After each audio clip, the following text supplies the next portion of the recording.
Well, welcome to the On Point webinar with Kittitas County Chamber of Commerce. I am Amy McGuffin. I'm the CEO of Kittitas County Chamber, and I am joined by Ben Annan from HLA, who is the city engineer for the city of Cle Elum.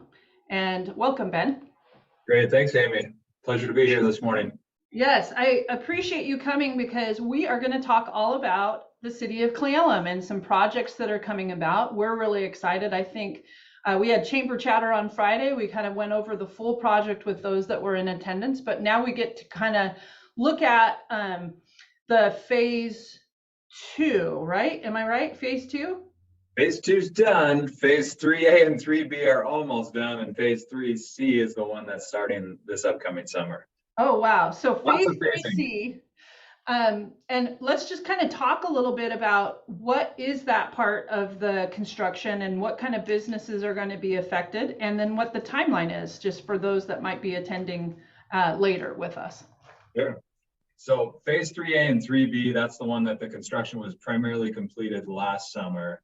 And there's actually a little bit of work still that's going to happen actually just this next week. So Puget Sound Energy, they're the organization that provides all the illumination for City of Cle Elum. And with the downtown project, the First Street revitalization, they're upgrading all the illumination facilities to include street lights, pedestrian lights, and intersection lights.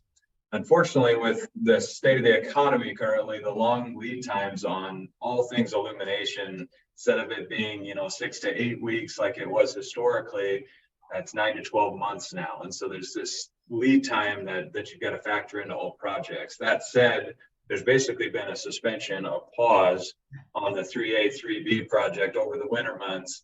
And we received notification just 2 weeks ago from PSC that the lights are in, they look great, and they're planned for installation this next week. So we'll be able to put a bow and a ribbon on this last phase, the phase 3A, 3B, that was started last summer.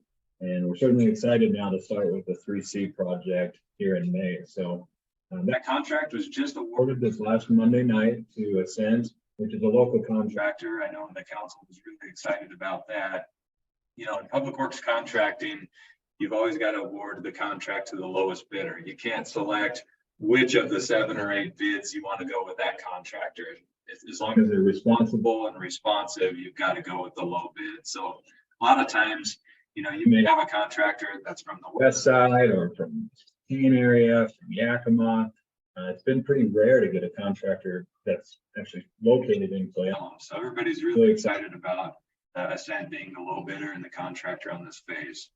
So this phase, the limits are from Harris to Pennsylvania, and it's on the south side of First Street. So this includes the last bulb out there on the west side of the Harris intersection at First, and then all the way on the south side down to Pennsylvania, and then the north and the south bulb outs at the Pennsylvania intersection. So yeah, excited to get this next phase going with construction. Again, Puget Sound Energy is going to be providing the illumination. So we're going to get to a point where the physical construction is primarily complete, but we'll have to hit the pause button again in terms of the illumination. One thing the city did on this phase to kind of get ahead of some of that lead time is, as soon as the funding was in place for this phase, we got a hold of Puget Sound Energy right away, even before it went out to bid, and said, hey, the next phase is funded. Let's get this under contract and get the procurement going to try to, consolidate some of those lead times. So hopefully it's not as long of a suspension until the illumination. That's smart. That's awesome. Sure. So Harris to Pennsylvania, south side of First Street. So we're looking at Bose and a couple service businesses. Medical services, I believe, is off to that left side. And then we have a hair salon, and then we have, I'm trying to think, Ruby's, and then the conservation district. No, not the conversation district. What is that one that's there? You've got the Nature Conservancy. So you've got, I think there's 7 business fronts that are on the south side of First there between the intersections. Then there's an alley, and then there's the old Reynolds that's now being utilized, I think, by a fly company. And so okay, Yeah. And so what does that look like for construction? So a lot of times, that boils down to what the contractor wants to propose for means and methods. But normally they always start out with getting the traffic control set up, getting some of the erosion control measures in place, which in this case, is just going to be, you've seen them in catch basins before, the socks where it looks like fabrics coming up out of the catch basin. That's to eliminate, sediment and debris from getting into the new catch basin system that was installed as part of phase 2. Once that's all complete, the erosion control measures are in place. That's when they'll bring in their demo crews, the demolition crews. So they'll have saw cutters that are making the lines in the asphalt to where what's being removed will be removed on a clean edge. They'll start to remove some of the concrete, the sidewalks. I want to say there's either a tree or two that are just almost little twigs at this point. They just haven't survived the downtown environment, so those will be removed. So they'll come in right away and get all the demolition complete. Generally, that's only 2-3 days, I would imagine. And again, until we get the contractor's proposed schedule, we'll have a better feel at that point of what their progression looks like. So then after the demolition, a lot of times they'll start right then with the curb installation, because you've got to have the curb in order to build the sidewalk behind it, and then resurface the asphalt on the face. So there's a progression. Once all the sidewalks are done, that's when they get into, I'll take a step back. There's illumination conduits and there's irrigation conduits that need to be installed for the new planters prior to the sidewalks. But following that, it'll be the landscaping, some of the surface features, the pavement markings, the signage in terms of the diagonal parking. And then again, there'll just be a pause until the illumination is procured and ready to be installed by Puget Sound Energy. I know sometimes I ask what I consider in the weed questions, but I think it's a really important conversation. And when we get into city planning, sometimes it's a cringing question, so I apologize right out of the gate. But so you talked about the parking, and so is this going to increase the parking on that block the way that it's been designed? That's correct. In fact, one of the early on, so we didn't get into the planning process in this call like we did on last Friday's meeting with the chamber group. But one of the priorities of the public was we need more parking downtown. Currently, it's all parallel parking with the exception of Billings to Oaks Block. That was always diagonal parking even before this phase 1 and phase 2 and 3A and 3B projects were constructed. So with the transition from the parallel parking to diagonal, there is a net increase in parking. With the bulb out construction, you've got to think of that footprint too, compared to, currently there's parking right after the sharp corner at every one of these avenues. Mm-hmm. That creates an issue for sight distance, and that's part of the walkability concern, that the public expressed too during the planning was, we just don't feel safe walking on this corridor. By introducing those bulb outs, you improve the sight distance, but that does eat into the parking a bit. And so by having the diagonal parking, replacing the parallel parking, now have a net increase in the total parking for the downtown corridor. Yeah, so I think that's really important, because I remember the planning stages and we were asking all sorts of questions. What about dualies, and what about all these different type of cars? And I really feel like the blocks that have been completed so far, it's been working in what I understand. I mean, obviously there's going to be a few site issues as we're still constructing the full corridor. But I think we were really excited about the increase of parking stalls, which was definitely one of the high priorities of the community aspect. So, yeah. And to expand on that a little more, during the planning process, we actually looked at different angles on the diagonal parking. Traditionally, you generally see a 45-degree angle, which a lot of the public saw as that's just too sharp. We don't.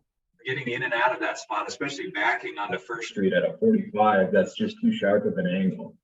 45 is typical though in the traditional angle, and it would for sure provide a net increase even beyond what's proposed now. But we brought that skew from a 45 to a 30 to help reduce that angle, and actually it helped with some of the longer trucks. In Cle Elum versus Seattle or Portland or some of the other extreme urban areas where you've got smaller vehicles, a lot of trucks, a lot of SUVs in Cle Elum. That's typical of the east side. And so during the design process, when we reduce that angle to a 30-degree instead of a 45, it better accommodates the trucks, the SUVs, the dualies, and we actually made those stalls longer too. Mm-hmm. So again, like what you said, to echo that, with what has already been constructed, seems to be working well for the design vehicle in Cle Elum and even some of the pass-by users, that have larger trucks and SUVs. Okay, so you mentioned May, so that's the starting time, sometime in May? Yep, the anticipated start date is May 8th for this next phase. It's a 70 working day contract. And so when we say working days, that excludes the 2 days on the weekend. And so that puts the project essentially through middle of August for completion. So right before Labor Day. And that was intentional by the city when we were going through scheduling and some of the design process. Obviously, there's an impact on the 4th of July weekend, but you kind of pick your poison in terms of which holiday weekend will be impacted. So 4th of July, there will be basically a suspension over that weekend. There'll be a cleanup going into the weekend, and then it'll be closed until after the 4th. And then the contract will start back up. Yeah, I know with the other construction projects throughout that whole corridor, the contractors have done a really great job on those long extended weekends. And so I just appreciate the efforts that not only from your team, but from the public works team, Mike Engelhardt and the city, but also the contractors. It seems like their communication has gotten a lot better from the first, obviously you get to know each other and what the process is through this, especially if you're in the 5th phase in the project, right? Because we're on phase 3C. And so one of the things that I think a lot of people are curious is we talk about what's been funded. What is the amount that the city has been successful in this full corridor, and what do we expect in the future to complete it? Yeah, great question, Amy. So the city's been aggressively pursuing funds on this entirety of the project since 2017 when it all started. To date, the city has secured $7.5 million from 23 funding sources. That's federal, that's state, that's local, all levels. And it's been pretty amazing to work through that process. One of the things that we're up against at this point is you've gone to the well over and over and over. In fact, we had a joint city council commissioners meeting in late January of this year. And that was one of the things we discussed. The county's been a huge supporter through the Stress County Tax Program, the 0.09 program. I think to the tune of like $2 or $2.2 million of the 7.5. One of the things that the city's been able to do with that local funding is leverage some of the state and the federal programs. So when you come in with local funding, whether that's straight out of your general fund, or if that's county funds, or even private investment funds, those are what are considered local, and you can leverage those. Those are your match to leverage for the state and the federal funding programs. So that's been a huge partnership in the county's support. So what that's done ultimately is allowed the city to secure the full $7.5 million to get about halfway done on this project. The remaining amount is $7.3 million for the rest of the corridor. There's been efforts to secure that. Obviously, all things are super competitive in this environment that we're in right now, with a lot of infrastructure projects across, the east side of the state as a whole, and then the nation as a whole. So anytime you're going after that level of funding, the 7.3, you've got to go beyond the local opportunities. You typically have to go beyond the state opportunities. And so just recently, the city put a request into Senator Cantwell's office and Senator Murray's office for legislative provisions. And so haven't heard back on those appropriations. It sounds like maybe towards the latter part of May is when the city will hear something, but had great feedback from staff from both of the senators. Did a lot of Zoom calls, in fact, with their staff and their admin assistants in terms of what the city's requests are and the benefits to not only the city, but all of Upper Kittitas County and even, the state, being that this is kind of the stopping point for west side to east side movements across I-90.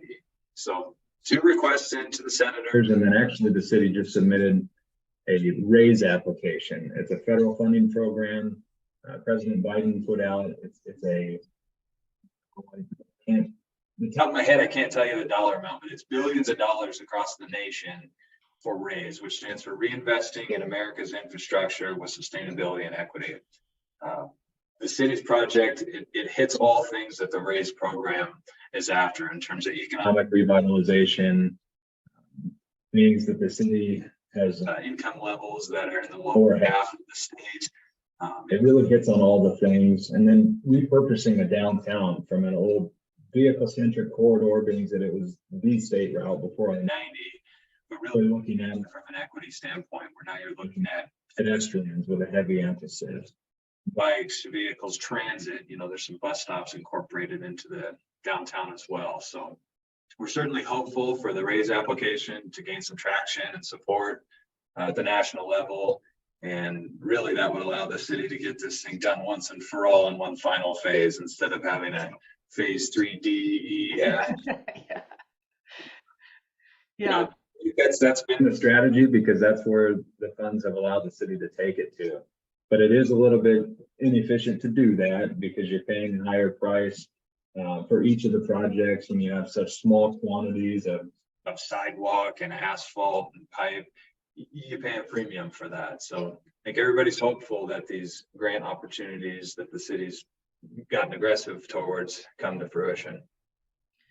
Well, when we talk about the phased approach, we knew it was a big project back in 2017. So, I mean, the fun thing about this is, as you're talking, I think about all of the parallel programs that have come about during that same time frame, right? So we talk about the bus stops that have been integrated. Well, there wasn't a full bus system at the time that we were even talking about it. And now that we have the commuter opportunity through HopeSource, this is providing that transient opportunity that you're talking about. But we also notice, at least I know when I'm shopping in the downtown area, you are seeing a lot of people walking in the pedestrian right-of-ways. And so it's very interesting to see what quality of life this type of project has come to the downtown core.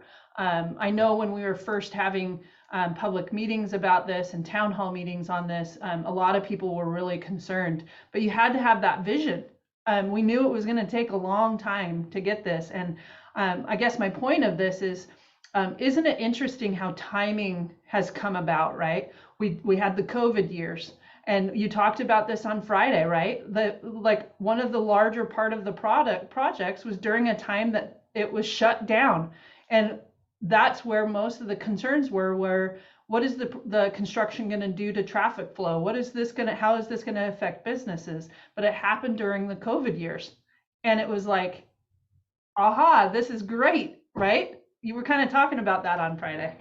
Yeah, no, it's interesting. You look back, I think, I want to say I saw in the news, was it earlier this week or last week, that at a national level, they finally withdrew all the COVID restrictions, right? But one thing that was good out of COVID, I feel like, was phase 2 of the downtown revitalization, where it was, like you said, the biggest potential impact to businesses being that a 10-foot deep storm drain was being installed, large catch basins with big footprints, a lot of empty conduits for future undergrounding of all the overhead facilities. There was going to be an impact there, and we were bracing for it and trying to plan for it before construction started. Then COVID came about. It was still considered an essential project because it was public works, and so the contractor was able to continue with the progression, yet businesses were shut down. And so there wasn't this huge impact to businesses like what was anticipated, and timing couldn't have been better. So, even 10 years from now, when we're talking about COVID and how horrendous it was, I'm always going to point back to that phase 2 construction in Cle Elum that was a real beneficiary of COVID. Exactly. Well, I think one of the things that you talked about too is the economic vitality. And what's interesting about that RAISE application is this is really showing how what I would say locally we considered a sleepy town now becoming a vibrant town. And we talk about quality of life. We talk about the COVID years, right? What did people do? They came for outdoor recreation, and this was the place and destination. Cle Elum and Roslyn area was their destination to get away and enjoy the outdoors. And so it's become very vibrant. And along with that, the Downtown Association has done an incredible job with recruiting small businesses in that downtown core that were not service businesses. We've had quite a few retail services opening in the downtown, which then adds to that vibrancy too. So let's talk a little bit about the benefits of a revitalization project when it comes to economic vitality. We're seeing that. We're seeing more spend. We're seeing more people coming down and shopping. So what's your thoughts on that? Yeah, I think it's been incredible. I don't have the metrics in front of me, but when we were preparing a grant application several months ago, we looked at, how many empty storefronts there were in 2015, 2016. And then since then, how many empty storefronts? There's not many. Also, how many business licenses have been issued along the corridor? I want to say there were 19 or 20 new businesses in a 2-year period, which is incredible and awesome, for the downtown. One of the things too is, I live in Yakima, but I come up to Cle Elum quite often with all the projects that are going on. And I feel like each time I come up, even if it's just been a week, there's change. Some of the private investments where there's murals on the side of buildings now, some new signs. I mean, it's really incredible to see how the city's investment in the infrastructure is now spurring some investments by the business owners, by the Downtown Association, by the chamber, some of the programs that you guys are doing. So it's been a beautiful thing so far, and I hope that it just continues as these next phases get implemented. I agree. And I think with that quality of life, it comes into just understanding those that are coming and enjoying the community. I do know, like you said, the murals, it brings art and creativity into the space, and that brings a different vibrancy to it. And I always think about if the neighbor paints their house, the other neighbor feels like they need to paint the house. And right out at the beginning, remember those town hall meetings, we were just kind of like, we just got to hit the low hanging fruit and everything else will come, right? And so let's talk a little bit about still some of that hesitation that maybe community members are just kind of wondering, well, why? This particular block that's happening this summer doesn't necessarily have any of those overhangs or the protruding pieces of businesses that are coming into the sidewalk. But the next phase, we have a couple businesses that may have to private investment, but let's talk about the pros and cons about that investment alongside with that construction, just so that people can kind of understand the process. Notification to those businesses. It's not like we're just hitting them overnight and saying, hey, by the way, you've got to change what your building looks like. Let's just kind of talk a little bit about that. For sure. So there actually is, one business that is impacted in this phase 3C, and it's not with an overhang, but it's with an access point. So it was Rent Me Rentals before. I believe there were 2 accesses off of First and 1 off of Pennsylvania. So 3 accesses. That's definitely inconsistent with the city code, but they've been there for a long time. And so back in 2017, 2018, when we were working on the design, city staff coordinated with the business owners about what's upcoming. It's not tomorrow, but here's what to plan for, and here's how, you'll be impacted. And so, again, moving back to the goals of the project as a total, it was economic revitalization and safety. And with this move towards accommodated pedestrians, having access points right on First Street where you want a walkable corridor is something that just doesn't align. You either have pedestrian safety or you have access after access after access where vehicles are crossing the sidewalk. So to consolidate those, we look at opportunities to do that. And with the Rent Me Rentals business, met with the business owner. Actually, it wasn't just a letter that they got, dear John, in the mail. It was an actual reach out to the business owner, come down to City Hall, let's talk through, here's what's proposed, here's how it's adjacent to your business, and here's how it's going to impact you. And after we worked through some of that, the resistance started to soften some. So instead of having two accesses on First and one on Pennsylvania, you have one on Pennsylvania and one off of the alley that's accessed from First. And so the two that we had is in the engineering world we call conflict points between vehicles and pedestrians on First Street. Those are gone now, and it is a fake pedestrian corridor along the frontage on First Street, and it'll be accommodated through accesses off of the side streets. And so that's something, a prime example of, it will be part of this project, the Phase 3C. And the city did a lot of legwork early on in terms of meeting with the business owners. There were some letters as well to provide a copy of what is proposed, the plan sheet, and then some of the municipal code references on why. So yeah, the city's done a real good job. It's one of those things, though, there's been some time that has passed since those early discussions and planning meetings. And so would encourage staff as we continue to pursue additional funding and secure funding. Once you have that end date, determined, now's the time, whether it's 2-3 months before we go out to bid on it, to meet with that property owner again and say, remember when we met in 2018, here's what was coming. There just wasn't an actual date established. Now we have a date established, and here's how we're going to get to the finish line. Yeah, and I think that's important to point out again, because the Downtown Association has done an incredible job being on the ground, going into the businesses and giving some feedback. Because not only does the city have the process and of pre-information given, but even during the construction, they're meeting on a weekly basis with the team, the public works, and also the contractors, so that we can give, or the Downtown Association can give appropriate information. So I really appreciate the efforts on this whole project, because I think that makes a big difference for sure.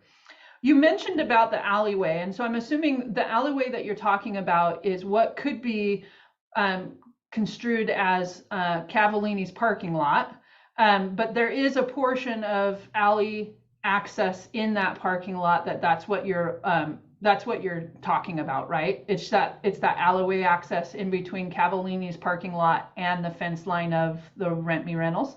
That's correct. Okay. Yeah. So the alley will remain. That's not being cut off for access. That is platted right of way. It's an alley. There will be an access off of First Street for that alley. And yeah, Cavallini's parking will still be adjacent to it. And so is that part of this construction? I ask in the weed questions, but is that alleyway going to be fixed? I know it's full of potholes and different things like that. Is that a different project that's going to come about after this construction project? Yeah, that's a good question, Amy.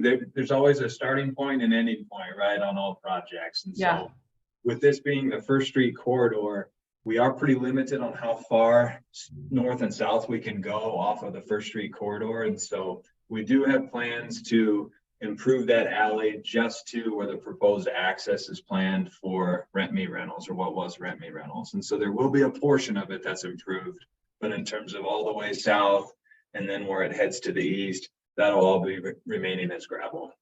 Okay. Well, like you said, there's a starting point. So we'll at least get halfway through the alley access, and that's okay, right?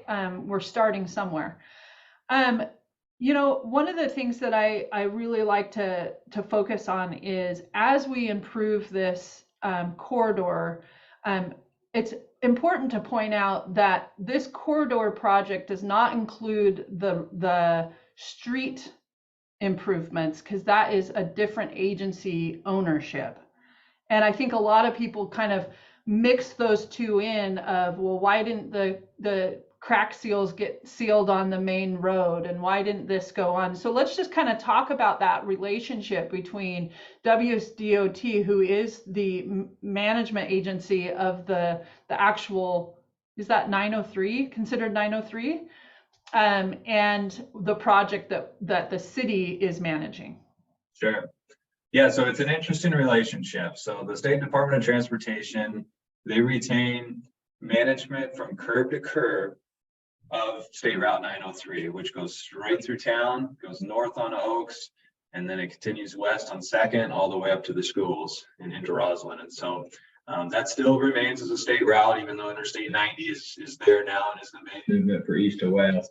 Other small cities have state routes to them as well. And so there's got to be a nice working relationship between the city and the state.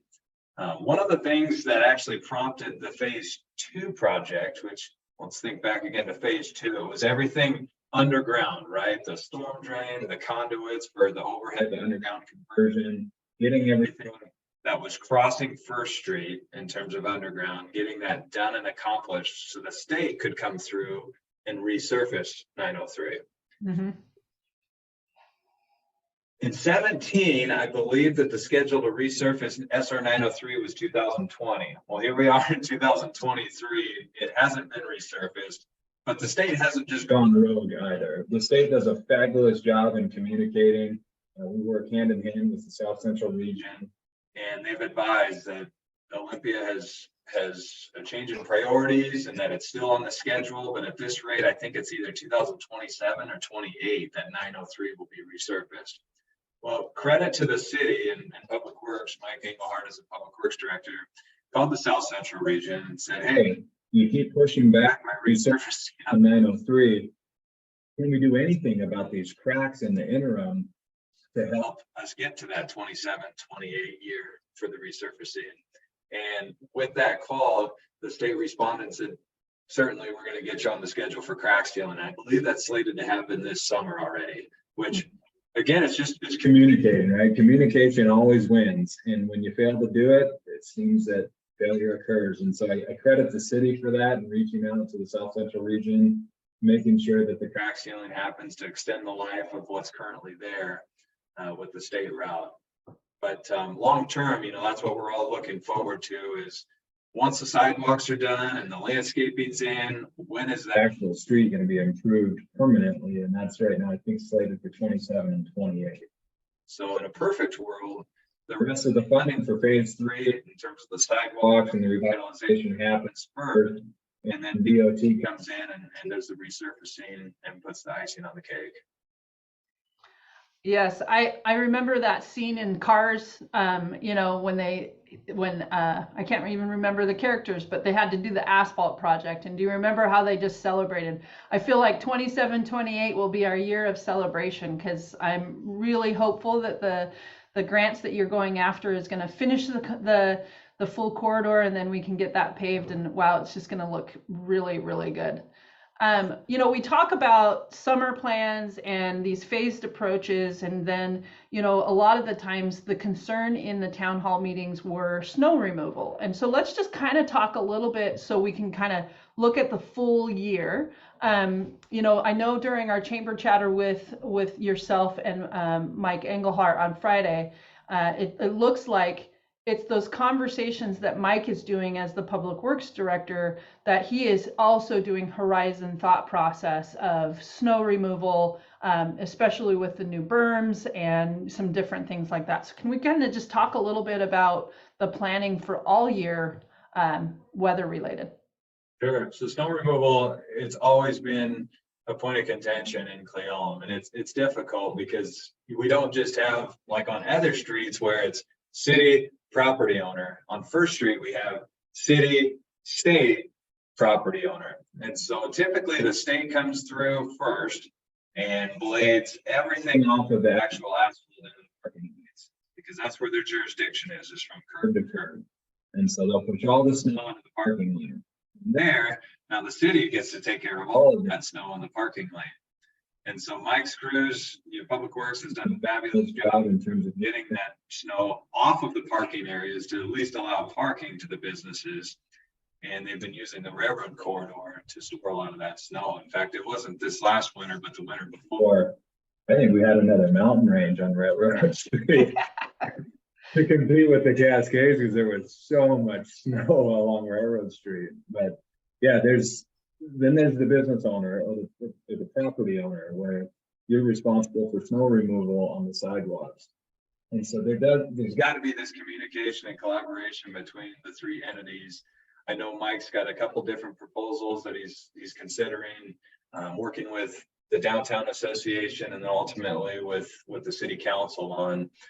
It's a work in progress. I haven't been involved in the actual day-to-day detailed discussions on that, Amy, but I do know that that is one of Mike's priorities, is making sure there is a plan that everybody can at least live with. You know, not everybody's always going to be happy with the outcome of decisions, right? But if it's a win-win-win or some level of a win by all three entities, that's what Mike's pushing for. So know that there are some things that he's working on in the background, and I'm excited for those too, because that's something, you're right, that whether it's at the original town hall meetings or even, you know, as you're walking on First Street and the business owner comes out and recognizes you and says, hey, let's talk again about that snow removal. It's not something that goes away, right? Yeah.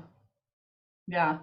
Well, I've appreciated our conversation. I know we're at like 12:36, and so I thought we would spend, if we can, just while we have you, Ben, is really talking about the efforts of the city and some of the projects that relate to the First Street corridor, because there are also some activities happening on Second and also Railroad. And so I just felt like we could give maybe 5 minutes to just kind of talk about complementary projects that are going to be very good in a holistic standpoint. So let's talk about a couple of those parallel projects.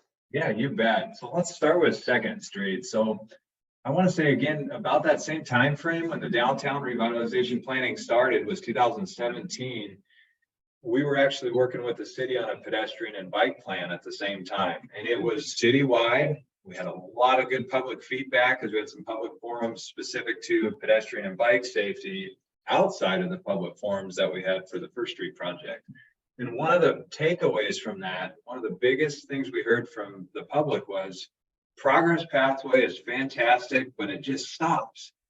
We need to continue it all the way to the east side of town to where it'll bisect downtown residential areas, and really there'll be this continuous pathway from one side of Cle Elum to the next. And eventually the thought is, let's get that to Roslyn and Suncadia and basically have this whole network of trails and pathways and sidewalks that really fits that complete streets mentality and policy that the city implemented back in 2016. So the Second Street corridor, our firm currently is working on design plans for a multi-use pathway that will extend from where the pathway currently stops all the way to the east end of town to Short Avenue where Drew Brew sits now. And so that'll be a fabulous addition to the Second Street corridor. Because currently, you're aware, there's intermittent sidewalks along Second Street, some on the north, some on the south, some are at grade, some are 2 feet wide and some are 5 feet wide, some are heaved, some have holes. I mean, it's just, there's some infrastructure there, but it needs help. And by having a multi-use pathway, it'll be 10-foot wide, paved, it'll accommodate bikes and pedestrians, and it'll be separated from the travel lanes by a 3-foot raised buffer to where it'll be a safety component. And then there'll be stormwater provisions included in that as well. Just like in the First Street, what we heard from the public too was there's just ponds everywhere when it rains and snow melt. The only way to take care of that is by either adding catch basins and pipe to the storm drain system, or coming up with surface swales where the water will infiltrate, but you've got to accommodate that in your design. And with the Second Street multi-use pathway, we're proposing curb along the entire south side of it for the pathway. With curb comes catch basins and storm drain pipe. One thing that we're also doing as part of that project is adding bulb outs to the intersections. So again, when we're talking pedestrian and bike safety, sight distance is always critical. And when you have these bulb outs, you improve the sight distance, but you also slow down traffic.